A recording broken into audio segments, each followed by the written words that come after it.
మీ business ఏదైనా మీ ఊర్లో promotion చేయాలంటే అది సుమన్ టీవీతోనే సాధ్యం. ఇప్పుడే సంప్రదించండి.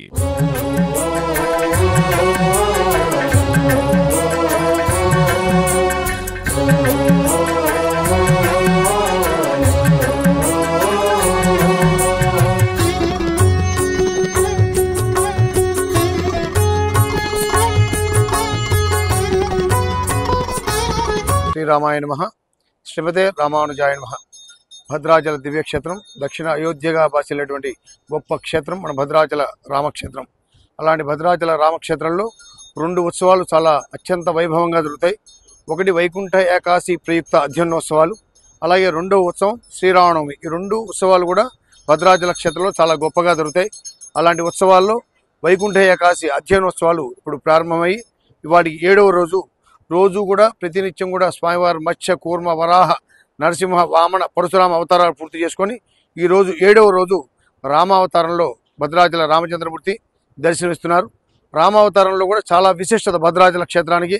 ఆనాడు అయోధ్యలో జన్మించిన రామచంద్ర ప్రభు ద్విభుజం రఘునందనం ధనస్సు బాణాలతోనే ఆనాడు రాముడు ఉండేవాడు. కానీ ఆ తర్వాత రామావతారం అంతా అయిపోయి అవతారం చాలించి వైకుంఠానికి వెళ్ళిపోయిన మరల శ్రీమన్నారాయణుడు భద్రుడికి దర్శనం ఇవ్వడం కోసం మరల ఈ యొక్క క్షేత్రానికి వచ్చి ఈ యొక్క భద్రుడికి దర్శనం ఇచ్చారు.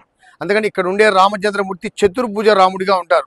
శంఖ చక్ర ధనుర్బాణాలు కలిగి చతుర్భుజ రాముడిగా, వైకుంఠ రాముడిగా, రామనారాయణుడిగా ఇక్కడ స్వామి వెలిచి ఉన్నారు.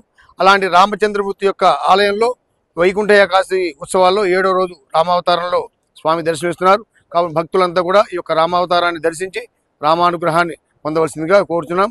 అలాగే రేపటి రోజున బలరామ అవతారం, ఎల్లుండి కృష్ణావతారం, తర్వాత మనకు 9వ తారీఖు నాడు సాయంకాలం 6 గంటల సమయంలో అంగరంగ వైభవంగా తెప్పోత్సవ కార్యక్రమం జరుగుతుంది.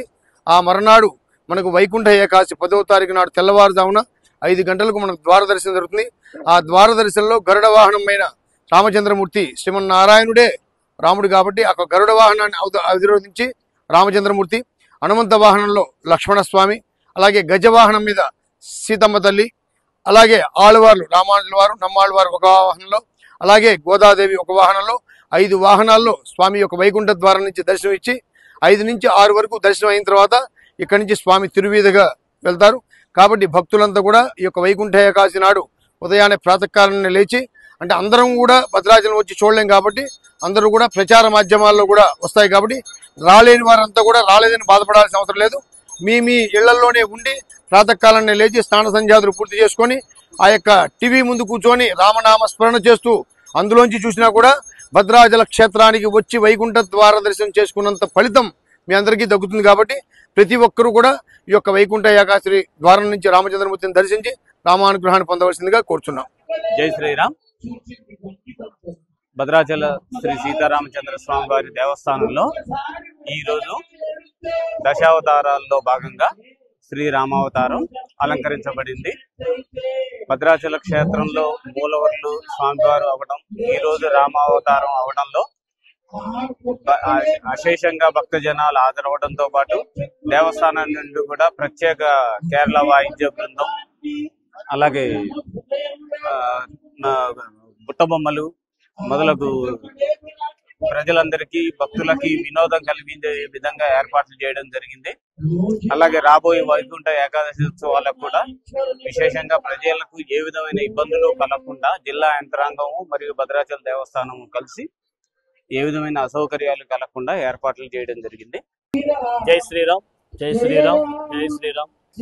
ఈరోజు భద్రాచలం రాముడు నడయాడిన భద్రాచలంలోని రామావతారం దాల్చినటువంటి రామచంద్ర ప్రభువులు సీతమ్మ తల్లి లక్ష్మణస్వామి వారికి ఈరోజు అత్యంత వైభవపీఠంగా దేవస్థానం వారు మరి ఈ కార్యక్రమాన్ని దిగ్విజయంగా అందరూ కూడా భక్తులందరూ కూడా తిలకించే విధంగా చక్కటి అవతారంతో స్వామివారు పురవీధుల్లో తిరుగుతూ మరి వారికి ఎవరైతే ఈ సంవత్సరం అందరూ కూడా ఎవరెవరైతే పార్టిసిపేట్ చేస్తున్నారో దాతలు కానీ భక్తులు కానీ దేవస్థానం సిబ్బంది కానీ అలాగే ఈవో రమాదేవి మేడం గారు కానీ వారందరూ కూడా సుఖశాంతులతోటి అష్టైశ్వర్యాల ఆయుధారోగ్యాలు భోగభాగ్యాలు సిరి సంపదలు కలగజేయాలని రామచంద్రుడు నడయాడిన భద్రాచలంలో మనం పుట్టడం ఒక పెద్ద భాగ్యంగా భావిస్తూ ఈ కార్యక్రమాన్ని కంటి నిండా మనం చూడగలిగే భాగ్యాన్ని మనకు ఆ స్వామి కలగజేసినందుకు ఎన్ని జన్మలెత్తినా ఈ యొక్క భద్రాచలంలో పుట్టడం అనేది ఒక పెద్ద భాగ్యం కింద భావిస్తూ నేను భద్రాచలంలో పుట్టినందుకు స్వతహాగా నేను కూడా చాలా గర్విస్తున్నాను. ఎందుకంటే ఇంతటి భాగ్యాన్ని కనులతో నేను వీక్షించేందుకు నాకు ఆ భాగ్యాన్ని కలిగించినటువంటి ఆ శ్రీ రామచంద్ర ప్రభువులకి, ఆ సీతమ్మ తల్లికి, లక్ష్మణస్వామి వారికి ఆజాంతకాలం ఎన్ని జన్మలెత్తినా మనం రుణపడి ఉంటామని, మరి ఈ కార్యక్రమాన్ని ఇంత విజయవంతంగా సహకరించిన వారందరికీ కూడా శిరస్సు వంచి నమస్కరిస్తూ సెలవు తీసుకుంటాను. జై శ్రీరామ్, జై జై శ్రీరామ్.